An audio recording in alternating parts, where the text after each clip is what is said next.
jika sudah usia 10 tahun.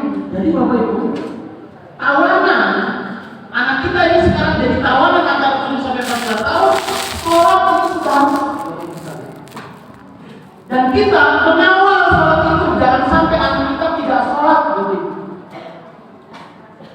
Rasul sudah memerintahkan di usia 10 tahun boleh dengan memukul. Walaupun pada prakteknya Rasul pun belum pernah memukul Bapak Ibu.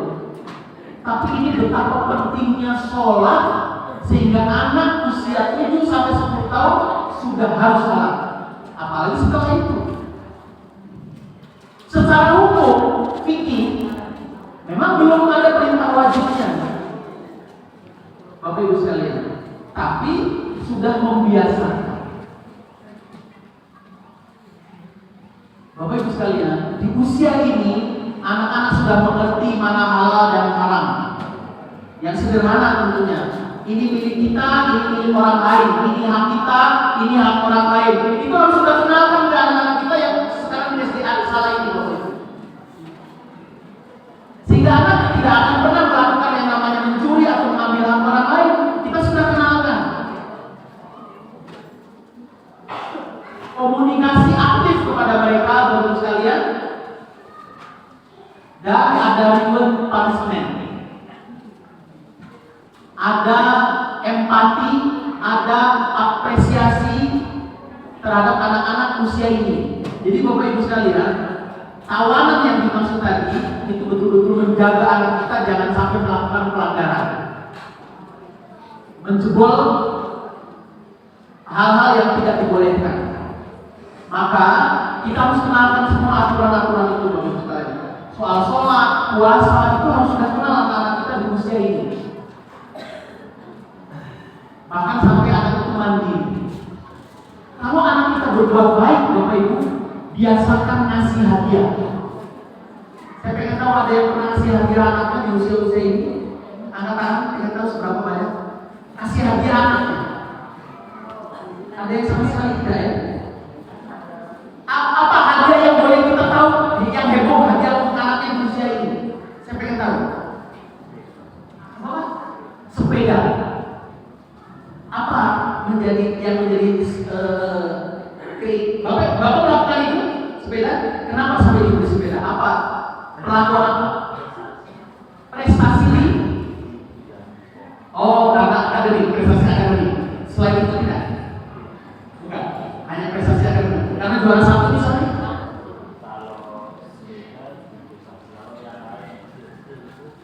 Sering. Baik. Ada yang lain sepeda? Atau Mas? Kasih dia oke lah.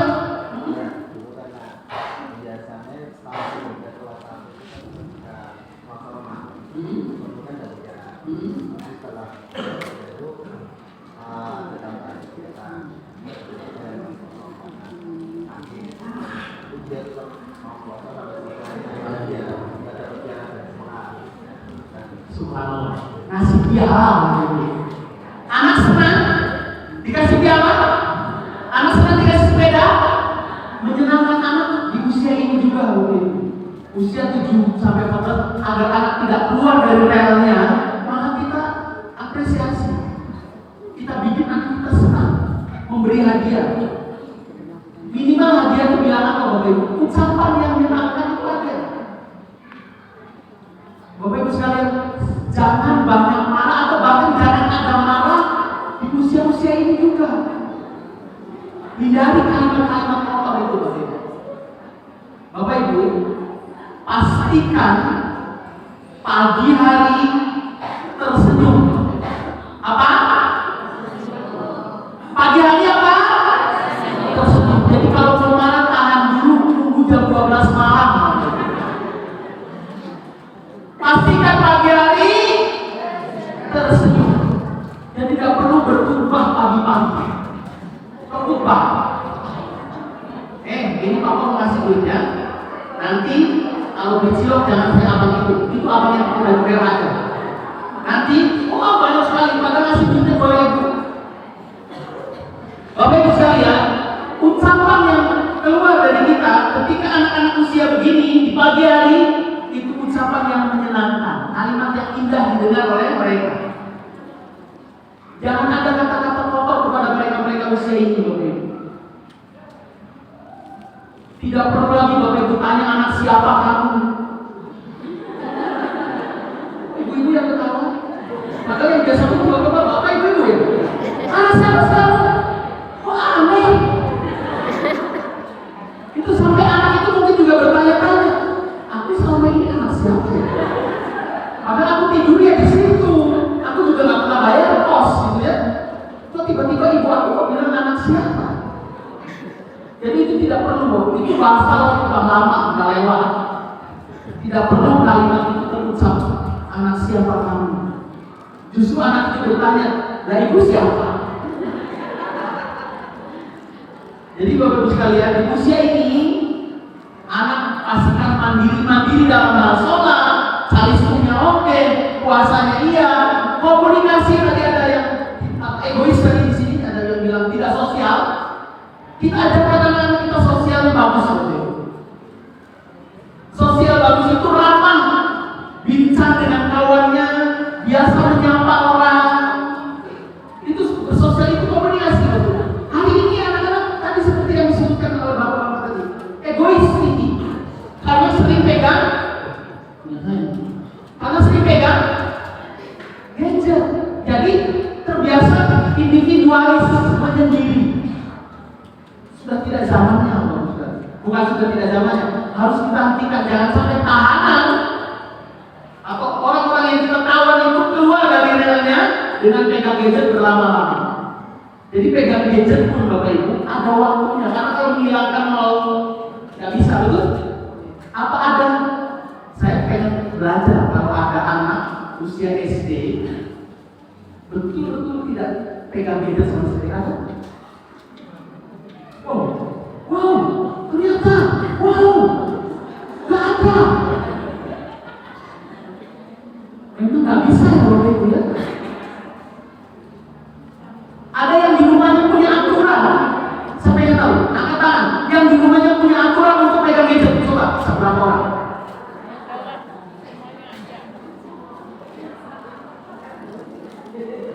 Ibu, contoh aturannya apa?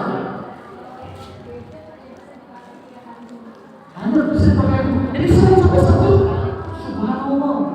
Ada yang model begini angkat tangan. Wow, banyak ya. Hanya Senin sampai Sabtu. Hanya Senin sampai Sabtu. Senin Sabtu off. Hari Minggu boleh. Bapak-bapak juga.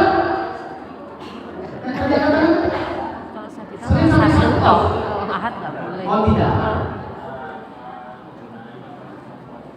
Ada waktu-waktu tertentu pas mau dalam tidur. Yang tidak katakan berarti tanpa aturan. Hah? Bebas begitu? Sebebas-bebasnya 25 jam. Bapak Ibu, ketika anak ada aturan saja, ada aturan saja, bisa mungkin melanggar gadget, bisa mungkin melanggar. Apalagi yang tidak punya. Bapak Ibu, kalau Bapak Ibu nggak percaya, datang ke rumah saya, di ruang tamu saya itu ada aturan-aturan untuk anak-anak di ruang tamu saya. Itu saja Bapak Ibu masih bisa dilanggar. Gimana yang nggak punya aturan?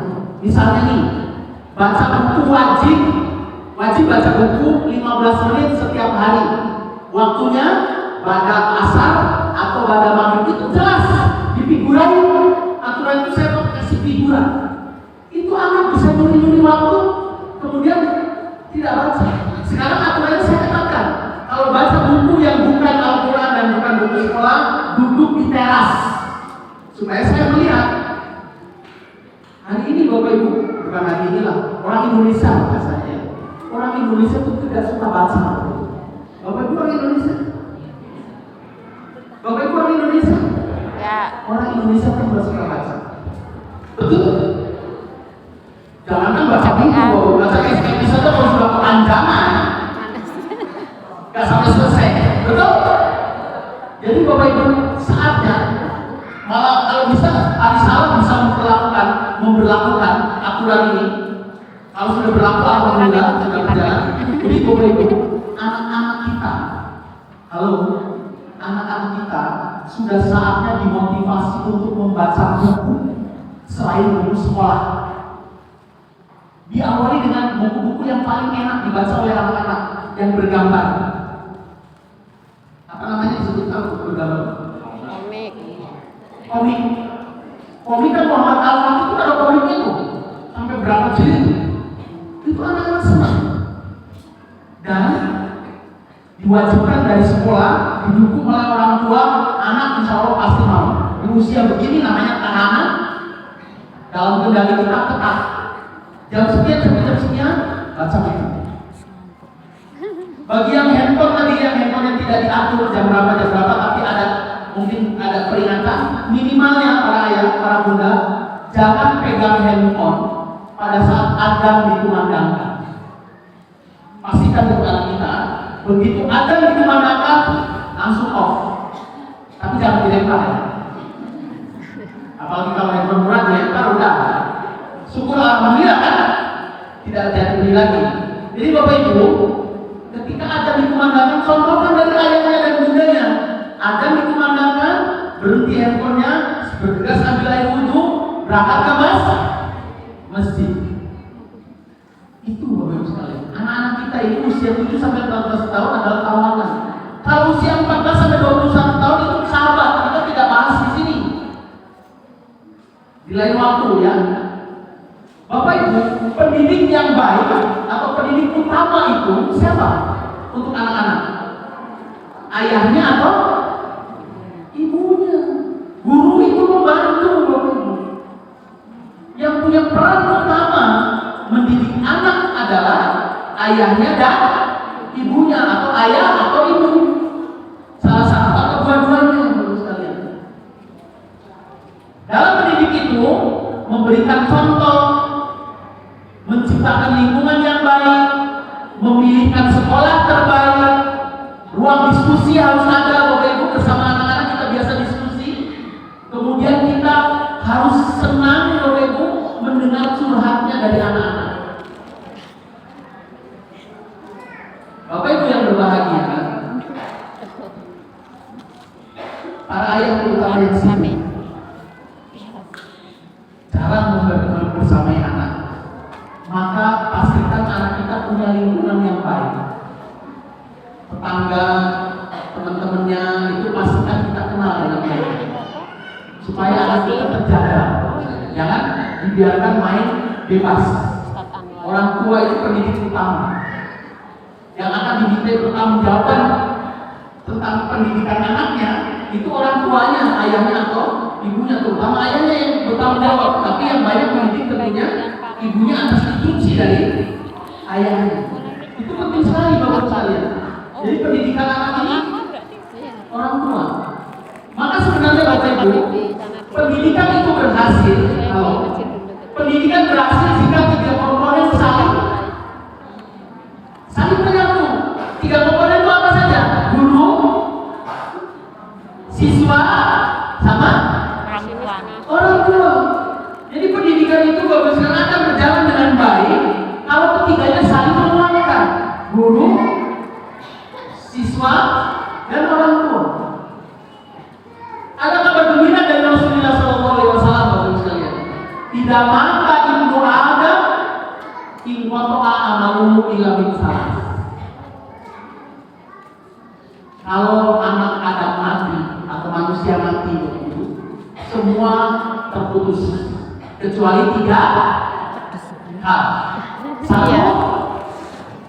sedekahun jariyah. 1, sedekahun jariyah. 2, ilmu yuntafa'u bih.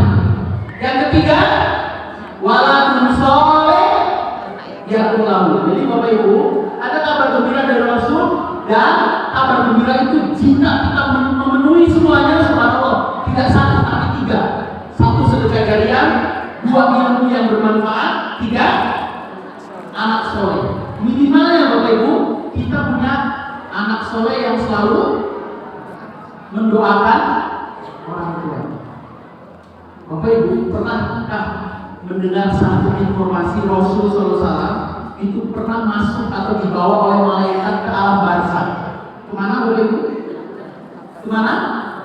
Alam barzah. Di mana alam barzah itu? Alam kubur. Sebelum kiamat. Sekarang orang yang sudah mati di alam barzah, bukan? Bapak Ibu, Rasul pernah mengunjungi alam barzah.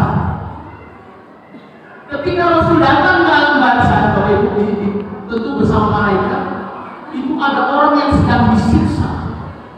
Dan yang disiksa ini teriak-teriak sampai suaranya sudah tidak karuan. Ampun, ya Allah, ampun. Tapi tetap disiksa sama malaikat ini campur. Tapi ketika Nabi datang, itu tiba-tiba malaikat menghentikan jantungnya. Malaikat pun gemetar. Rasul bertanya, jangan-jangan Rasul, orang yang disiksa tadi yang tadi teriak-teriak takut, sakit. Itu begitu berhenti yang menyiksanya tadi, dia bertanya, kok berhenti? Emang ada apa kok berhenti, tidak nyiksa aku lagi? Nantangin gitu. Rasul bertanya, kenapa ini bisa terjadi? Maka yang tadi yang begitu Bapak jawabnya begini, aku tidak lagi tega menyiksa orang ini. Hari ini saya mendengar anaknya di dunia mengucapkan istighfar untuk orang ini. Jadi Bapak Ibu, anak soleh itu akan bisa meringankan beban siksa orang tuanya ketika di alam barzah. Alam barzah itu sudah ada siksa dan sudah ada nikmat, belum nanti di akhirat. Dan itu apa yang kita lakukan kepada anak kita hari ini. Jika kemudian anak itu menjadi waladun soleh yang lalu, maka itulah yang terjadi Bapak sekalian. Malaikat yang mencambuk akan henti atau menghentikan cambukannya ketika anaknya di dunia mengucapkan istighfar atau memohonkan ampun untuk orang tua. Bapak Ibu yang berbahagia, tantangan pendidikan itu biasanya soal waktu. Padahal mendidik itu cukup lama. Kita harus mengkondisikan lingkungan, harus tahu kemana, bersama siapa anak kita. Bapak Ibu harus mengenali siapa teman anak kita. Halo, Bapak Ibu harus mengenali siapa kawan anak kita. Dari keluarga mana, bermainnya kemana, itu kita harus tahu Bapak Ibu. Ada informasi yang mengerikan Bapak Ibu terjadi di Sawangan. Sawangan tahu ya? Bukan Sawangan Bogor. Sawangan masih di Kabupaten Magelang, tahu? Tahu. Di Sawangan Bapak Ibu ada anak SMP 2 bulan yang lalu atau 1 bulan setengah deh, 2 bulan. Itu dikeluarkan dari sekolahnya, laki-laki di SMP 1 Sawangan, yang perempuan di SMP 3 Sawangan, sama-sama di Sawangan. Apa yang terjadi? Ternyata perempuannya hamil loh. Itu usia kelas 9. Ya, kelas 9. Dikeluarkan. Bapak Ibu, ternyata orang ini sudah seperti suami istri. Orang tuanya sudah diingatkan, itu anakmu kok sering banget bawa perempuan, orang foto di konsoli. Ya, namanya juga zaman sekarang, mau larang-larang juga nggak bisa. Ternyata baru tahu hari ini bahwa perempuannya sudah hamil.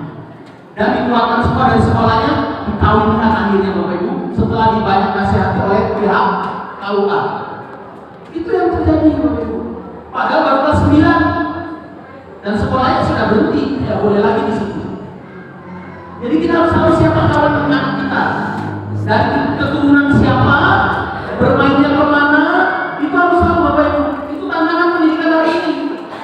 Ada yang mungkin niatnya mau ngomongnya izinnya mau belajar bersama, ternyata nonton, main gadget, main game semuanya, dan ini yang tidak baik hari ini terjadi Bapak Ibu. Ini lihat gambar ini. Ada yang begini Bapak Ibu. Lihat. Ayahnya, ibunya, anaknya, anjingnya. Ayahnya, Ini ibunya, anaknya, anjingnya. Sampai anjingnya itu pegangin gadget. Ini sudah mengerikan. Duduk bersama, apakah itu termasuk quality time? Duduk bareng-bareng. Nyatanya mereka saling egois masing-masing. Jadi Bapak Ibu jangan dibiarkan suasana seperti ini. Hampir dipastikan penyebab utama kenakalan anak dan remaja sering berawal dari kenakalan orang tua. Bapak-bapak, mohon baca sama-sama. 1, kebaca ya? Tulisannya baca ya. 1, 2, 3. Kurang serem. 1, 2, 3.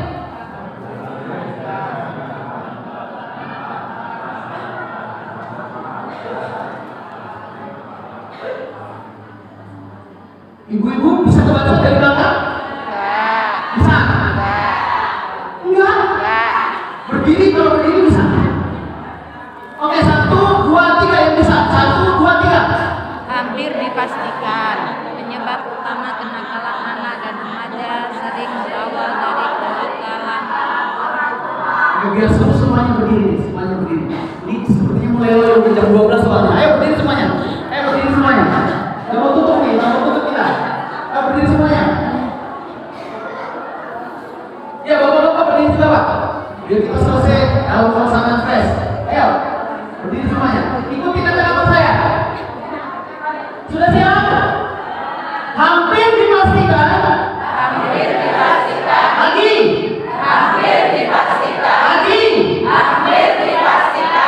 Penyebab utama kenakalan anak dan remaja.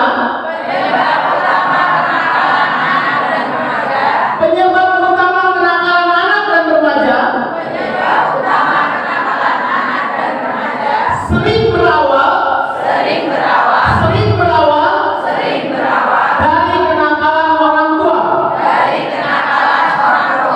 dari kenakalan orang tua. Hampir dipastikan.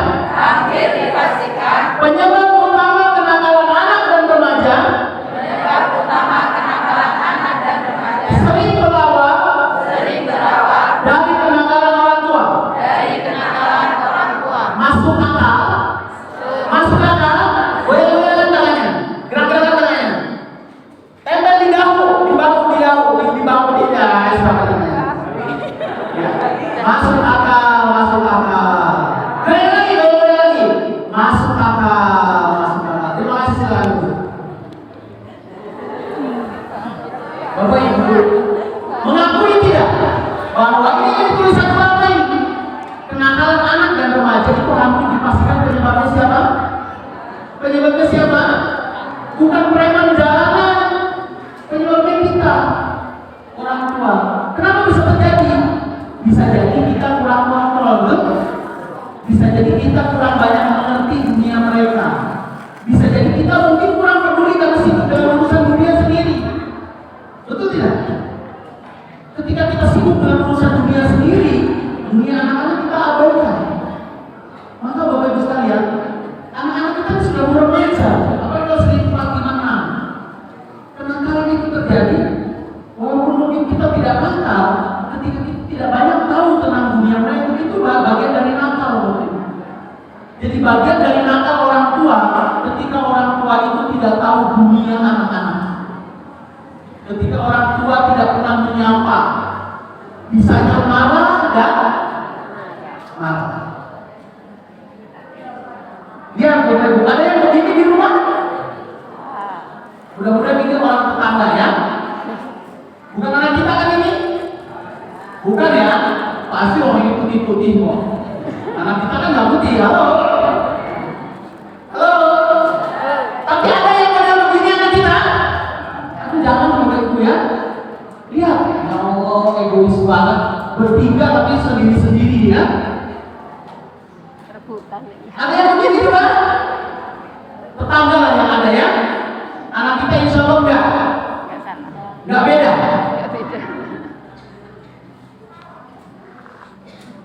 Lihat Bapak Ibu, memang sudah kayak begini hari ini, betul tidak? Jadi kalau kita orang tuanya tidak tahu di mana anak kita main, bersama siapa